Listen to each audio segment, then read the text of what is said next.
இன்றைய நாளுக்கான தேவனுடைய வார்த்தை. கர்த்தருடைய நாமம் மகிமைப்படட்டும்.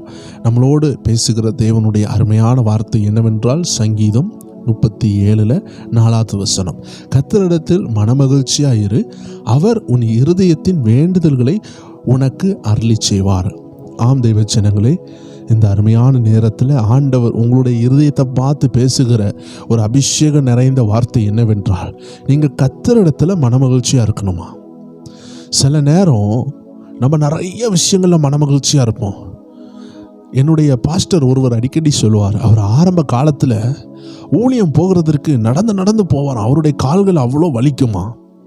அப்போ ஒரு குறிப்பிட்ட டைமில் ஒரு சைக்கிள் ஆண்டவர் கொடுத்தார்.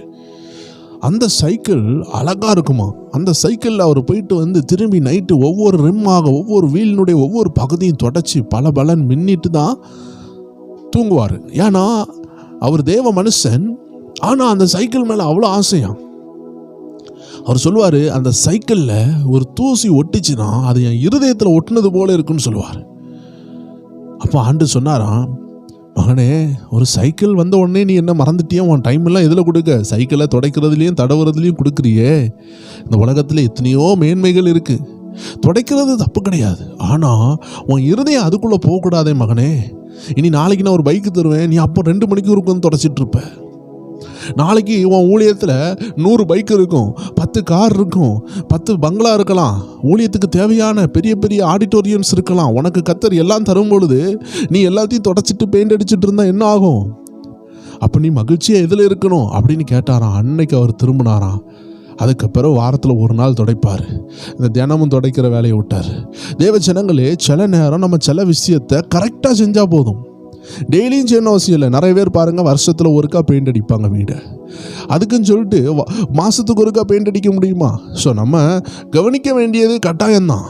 நம்ம உலகத்தார போலையோ இல்லை ஒரு சோம்பேறியை போல நம்ம இருந்து நம்ம பொருளை நாசாக்குறதுக்கு ஆண்டு அழைக்கலை. ஆனால் தேவன் மேலே உள்ள மனமகிழ்ச்சி உலகத்தில் பேரக்கூடாது. இந்த திருமண வயசுள்ள வாலிப பெண்களையோ இல்லை வாலிப சகோதரரையோ பார்த்தீங்கன்னா அந்த திருமணத்தில் பெரிய மகிழ்ச்சி வந்துடும். அந்த திருமண சந்தோஷத்தில் கிட்டத்தட்ட ஆண்டவரை சுத்தமாக மறந்துடுவாங்க. ஏன்னா அவங்க மனமகிழ்ச்சி இப்போ கணவர் மேலே போயிட்டு, மனமகிழ்ச்சி இப்போ மணமகள் மேலே போயிட்டு. இதனால என்ன ஆகும்னா, இவங்க அன்பு ஓவராக முத்தி சண்டை வர தொடங்கிடும். ஏன்னா அங்கே கர்த்தர் இல்லை பார்த்தீங்களா, அங்கே சந்தேகம் வர தொடங்கிடும். அதனால தான் ஆண்டவர் எல்லா இடத்துலையும் மீடியேட்டராக இருக்கிறார்.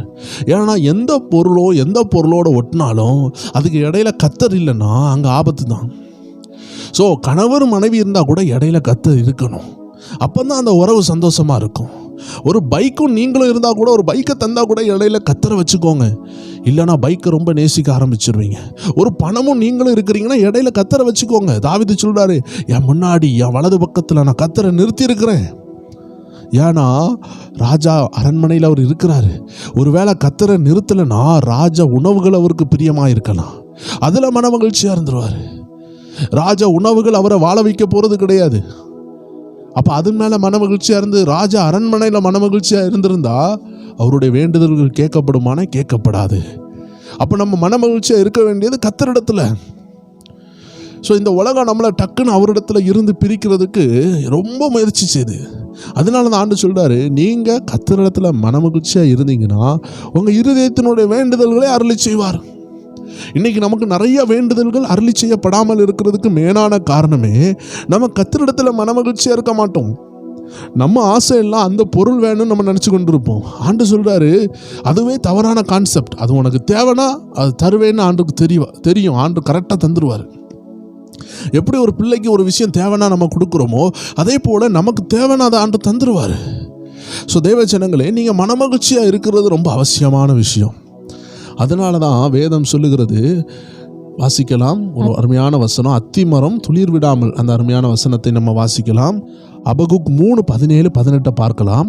அத்திமரம் துளிர் விடாமல் போனாலும், திராட்சை செடிகளில் பழம் உண்டாகாமற் போனாலும், ஒலிவ மரத்தில் பலன் அற்று போனாலும், வயல்கள் தானியத்தை விளைவியாமற் போனாலும், கிடையில் ஆட்டு மந்தைகள் முதலற்று போனாலும், தொழுவத்திலே மாடு இல்லாமற் போனாலும், நான் கர்த்தருக்குள் மகிழ்ச்சியா இருப்பேன், என் இரட்சிப்பின் தேவனுக்குள் களி கூறுவேன்.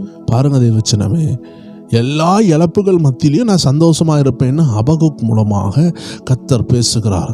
தேவ மனிதர் சொல்லுகிறார், எல்லாம் இழக்கலாம், பிஸ்னஸில் லாஸ் இருக்கலாம், குடும்பத்தில் கொஞ்சம் ஃபெயிலியர் இருக்கலாம், பிள்ளைகள் படிக்காமல் இருக்கலாம், சுற்று வட்டாரத்தில் எதிரிகள் இருக்கலாம், சபையில் போனால் கூட ஊழியர்களோ இல்லை யாராவது ஒரு நபரால் ஒரு உபத்திரம் இருக்கலாம். எல்லா இடத்துலையும் மைனஸாக இருக்கும் பொழுது எனக்கு ஒரே ஒரு இடத்துல சந்தோஷமாக இருக்கிறதுக்கு வாய்ப்பு இருக்குதுன்னா அது கர்த்தர். ஏன்னா நீங்கள் கர்த்தர்கிட்ட மனமகிழ்ச்சியாக இருக்கிறதுக்காகவே கர்த்தர் எல்லா விஷயத்தையும் உங்களுக்கு பாதகமாக மாற்றுவார். உங்களுக்கு எல்லா விஷயமும் பாதகமாக மாறுதுன்னா புரிஞ்சுக்கோங்க, நீங்கள் கர்த்தர்கிட்ட மனமகிழ்ச்சியாக இல்லாமல் இருக்கிறீங்க. ஏதாவது பொருளை கண்டா உடனே ஓடி போயிடுவீங்க. இந்த சின்ன பிள்ளைகள் அம்மா அப்பா கிட்ட சந்தோஷமாக இருந்துட்டு இருக்கோம், திடீர்னு எதையாவது ஒன்று பார்க்கும் ஓடி போயிடும். அதுக்கு தெரியாது அந்த பொருள் ஒரு வேளை அது ஆபத்தான பொருளாக இருக்கலாம், அதை விழுங்கி ஆபத்து கூட வந்துடலாம், அதை போய் எடுக்க போயிடும், அதுகளுக்கு தெரியாது. இதே போல தான் நம்மளும் கிறிஸ்துவுக்குள் குழந்தைகளாக இருந்தால் அடிக்கடி ஆண்டவரை விட்டுட்டு ஓடி போயிடுவோம். அப்போ ஆண்டருக்கு தெரியும் இவன் போய் மாட்டிக்கிடக்கூடாதுன்னு சொல்லி அதனுடைய உக்கிரகத்தை நமக்கு சொல்லி தருவார். சின்ன பிள்ளைகள் கரண்ட் பிளக்கில் போய் கையை போட தொடங்கிடும், அது ஷாக் அடிச்சுன்னா எவ்வளோ ஆபத்து. அப்போ அதை குறித்து நம்ம ஒரு தாயோ தகப்பனோ சீரியஸாக இருக்கிறது போல் இந்த உலக விஷயங்களில் நிறைய கரண்ட் ஷாக் இருக்குது. எத்தனை வாலிப பிள்ளைகள் லவ் பண்ணி அதுதான் லவ்னு நினச்சி உண்மையான ஏசப்பா அன்பை விட்டுட்டு தற்கொலை பண்ணவங்க இருக்கிறாங்க. ஆனால் ஆரம்ப நாட்களில் அவங்களுக்கு அது இனிமையான அன்புன்னு நினைப்பாங்க, ஆனால் அது ஒரு பொய்யான அன்புன்னு அவர்களுக்கு தெரியாமல் போய்விட்டது.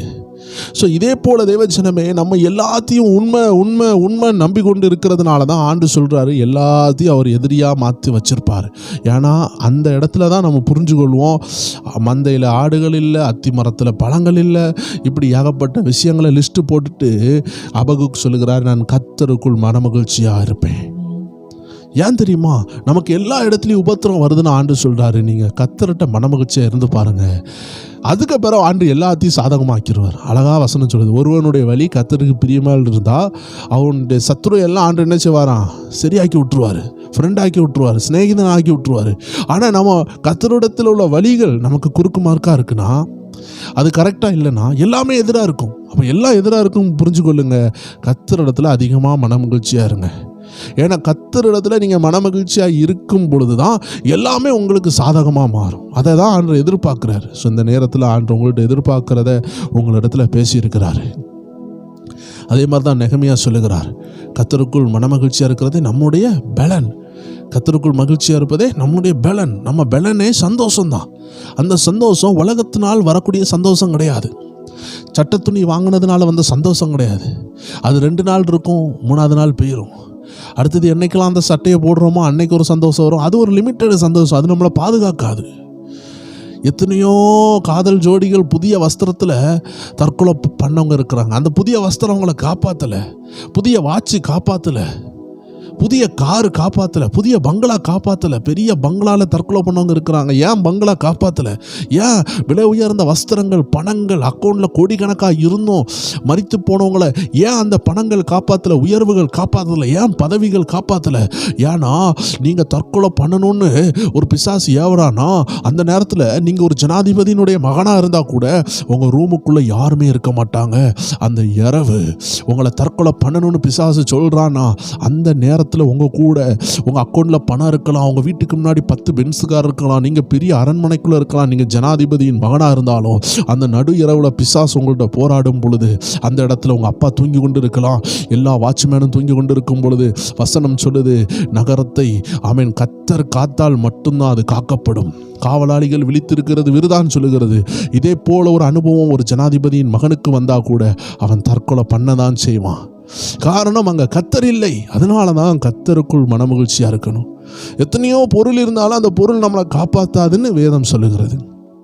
நம்ம கர்த்தருக்குள் மனமகிழ்ச்சியாக இருக்கும் பொழுது அதில் இருக்கிற சந்தோஷம், அதில் இருக்கிற இன்பம், அதில் இருக்கிற பாதுகாப்பு ஒவ்வொரு தேவ ஜனங்களும் அறிந்து கொள்ள விரும்புகிறார். இந்த நாட்களில் நம்ம தீர்மானம் எடுக்கலாம், ஆண்டவரே நான் உங்களுக்குள்ள மனமகிழ்ச்சியாக இருப்பேன், நீங்கள் என் வேண்டுதல்களை எல்லாம் நிறைவேற்றுவீர்.